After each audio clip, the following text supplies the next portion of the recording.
warrior. Let's talk about kids' platforms.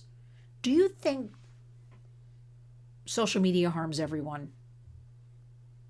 No, right? That's the answer, no. But there are a lot of harms coming out of a new study that I want to share with you. And listen, the kids are on their three favorite platforms are Snap and YouTube and TikTok. Now, I still don't have a clear picture on TikTok. I know that America wanted to divest from the Chinese parent company ByteDance, and America wants to control the algorithms. We talk a lot on the Warriors about dangerous algorithms, feeding content to our kids that none of us, including the kids, agreed to, right? President Trump came in, divesting the company, couple of three that I can think of, postponing. We're still working on an American deal, working. And then a few weeks ago it was announced we have a deal. But I'm still murky. I know some of the investors, owners now, people like Larry Ellison, hedge fund people, a lot of money people. But in all this discussion, I still don't hear, the last I heard is they're going to work on the algorithms. Well, they've had a long time to go out of the gate, in my opinion, working on the algorithms. So what's the holdup, right? We know from past history with social media, big tech companies, the harms. We have whistleblowers. We have studies now. We have kids. We have parents. So again, did we learn nothing with all of this? But TikTok and all of the discussion, it was really about national security and members of Congress. Don't be on TikTok. I never heard discussion, though, about, in all of this, national security to me is there's a crisis for our children. There's a war on America for our children, right? Kids being our future American adults and leaders, and we're destroying them. Kids are dying from social media. So say dying in social media in the same sentence doesn't really seem to make any kind of sense to me. But I wanted to share some of these facts with you because it's really important that you understand what's going on. So this new study that was done shows about 60%, 60%, are being harmed by social media. I want to get the exact facts for you because it's very important that we always, everything we talk about on the Warriors, we always do have these facts for you. So here we go. Now, I was kind of not astounded, but somebody was talking about mental health. Now, we have a well-documented youth mental health crisis. It went back to, I think, about 3 years ago now when our Surgeon General, Vivek Murthy, put out a dire warning. And it was followed up then maybe 8 months later by another warning. It kind of came and went. Where are we now in 2026? Knowing, if I'm telling you that this study, it had a lot of people on it, so it wasn't just a lightly done study. Here's the bottom line. Most adolescents in one shape, way, or form are being harmed by social media. 60% experience consistently negative effects. What does that tell us? It's a contributor to mental health. It's very easy. However, a minority, 13.6%, experience simultaneously harms dimensions of their mental health. Negative impacts TikTok, Instagram. So I'll post this study for you to read, but anything can harm anything, right? I think we can all agree to that. We know where there's good, the flip side, there's not so good. What we were urging you in 2026 is to look at everything around digital safety, real-time safety. We have to train our minds. Anything we knew, heard of, learned, implementing, no good anymore. It's a new world because there are new ways that companies are exploiting our kids. There are new ways the predators are exploiting our kids. But in some way, shape, or form, I can guarantee you that it's connected to the internet. As a matter of fact, I was on a meeting call today, and one of the participants was from the state of Maine, and she was explaining that today, and she had been trafficked back in the 90s before the internet. So it was basically somebody could take a real, picture of her. But today's picture, because of the internet, one picture is shared with millions of people.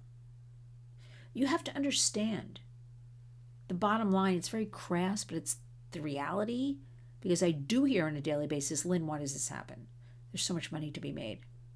And we've talked a lot about sextortion here with kids, primarily teenage boys that are sought out from middle class to upper class type neighborhoods, because the predators, the criminals, think that they'll have more money to pay them. I am here to tell you, if anybody approaches you online, if anybody demands money, images from you, you go to that trusted adult. But I'm here to also tell you, no matter of money you send them is going to stop them. They will keep upping the ante. So when you get that $200 and you pay that $200, then they'll say another $300 or another image. And kids are giving these images away because they don't have the money. But I heard, so let's get back to this survivor, this victim from the 90s. She pointed all this out. I never really thought about it. But this picture, but here's what I want to tell you about this. Also, this week I learned that because of things like, look, I'm always saying don't put your children's pictures online. Pictures are always of kids online. Even people who tell me I would never do that, and then I see their children online or grandchildren. Because now with these nudifying apps, you can remove the clothes and just upload it to a porn site. So why even try to sextort somebody if you can just go ahead and sell this picture to a bunch of porn sites and make money? Why go through all the hassle? But the sextortion is actually transnational crime, is organized crime. A lot of these servers are coming out of Nigeria. We have problems with China. These are trafficked people, a lot of them, like in warehouses that are chained to tables and chairs and in front of computers all day long. And they'll just go from one, it's the other thing the children think is, and teens, they're reaching out to me personally. Because they scan, Facebook, all the platforms. Wherever they get a hit. In other words, each one of them, literally, some of them chained to tables and chairs because they are trafficked themselves. Okay? This is a form of labor trafficking. And they have to work 12, 18, 20 hours a day. And as soon as they get a hit from, a child, then they'll continue and continue and continue. But you mean nothing to them. You the only thing, if you tell kids this, they kind of sit up and listen. Because when I tell them, the internet, they're making a lot of money off of your eyeballs, off of your backs, off of you scrolling, off of you, downloading apps, off of all of this. And they're like, really? It kind of gets their attention. So if we tell them this is what's going on, open and honestly, we can perhaps make a dent. Our motto at the Warriors, if we help one person, one child, one family a day, we have done our jobs, because it is overwhelming. And why should it all be put on parents and caregivers and kids for safety? Now, that being said, I do think if you buy a device, you have a responsibility for your child, you buy the device for the child, to have the conversation, to know what that device is capable of, to know the steps to take if something should happen. Do you know you must have a record, 911? Do you know the National Human Trafficking Hotline, 888-373-7888? Do you know, for images, cybertipline.org? You don't delete the image. You don't yell at the child. Because if it's happening to your child, it's happened before to other children, and it will happen again. So we have to get in there and intervene. So you have to have these handy tips at your fingertips. I mean, I hope you never have to use them. But at the rate we're going, everybody's going to have to use them. So we know things are harmful. We know kids are really being affected. But it's our job as the adults in 2026 who must mentors step up. Listen to them. Get into the schools. You have a right to know the curriculum. If you don't know it already, ask what they're learning about AI. What's going on with AI? There's kind of a disconnect where, kids are forced for the most part in school to use computers, tablets, all of that. So there are parents who don't. Not a lot, but it's growing. Their kids aren't on devices. They aren't on social media. But then they go to school and have to be on it. So it's that kind of thing. So there's a lot going on, and I wish we could have a cheat sheet for the whole country and we're all on the same page about everything. But we have to start somewhere. So let's have 2026 be that kickoff start to we're going to think about things differently. We're going to ask questions. We're going to speak up, speak out. We're going to contact our legislators. We the people, they work for us, our taxes, house.gov, senate.gov.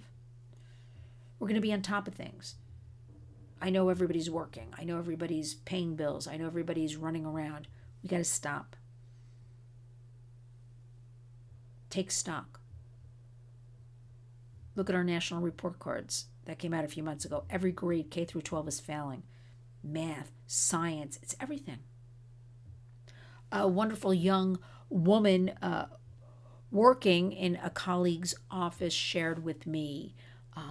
It was astounding that at a very well-known school, very highbrow, lots of smart people, that she was using cursive writing, and her professor told her to stop because the professor did not know how to read cursive writing.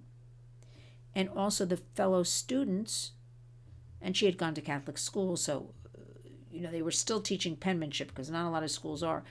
And also she was told by the professor, well, I can't read your stuff, so you can't do it anymore. Can you imagine this? But also your fellow students don't use cursive and can't read it, don't understand it, so you can't use it. Is this unbelievable at university? We have work to do.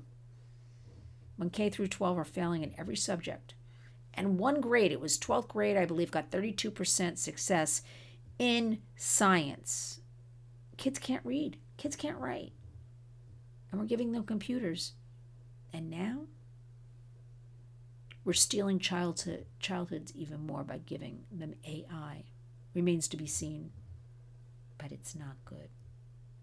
Honor our hashtag Community Creates Change. Make sure you sign up for our newsletter. Make sure you hit the little bell on this so you can be notified of videos.